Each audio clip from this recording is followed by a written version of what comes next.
Doctor Babasaheb आंबेडकरांनी सांगितले की माणूस हा मरेपर्यंत विद्यार्थीच असतो. हो. त्या अनुषंगाने म्हणजे बिझनेस करत असताना जो कोणी उद्योजक आहे हं, हं. किंवा बिझनेसमॅन आहे, तर त्याला म्हणजे शिकणं, नवीन नवीन गोष्टी असतात ह्या शिकाव्याच लागतात.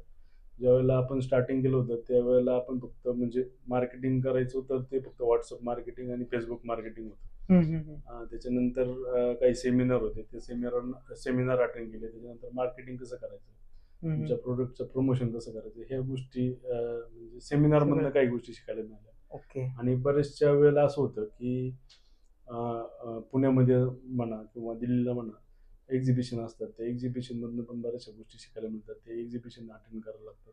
ओके. त्याच्यात नवीन-नवीन जे काही गोष्टी आहेत हं, मार्केटमध्ये हं, हं. येणाऱ्या, तुमच्या जर मशिनरीमध्ये जर तुम्हाला चेंजेस करायचे आहेत, तर नवीन मशिनरी लावल्या तर त्या कोणत्या लावायच्या, कशा लावायच्या? मार्केटिंग करताना तुम्ही कोणतं मार्केट कॅप्चर हं, करायचं, रॉ हं, हं. मटेरियल आणताना तुम्ही रॉ मटेरियल कोणतं पाहिजे? ओके. म्हणजे बिझनेस अशी गोष्ट आहे की तुम्हाला प्रत्येक दिवशी हं. म्हणजे उठल्याच्या नंतर नवीन काहीतरी चॅलेंज असतं.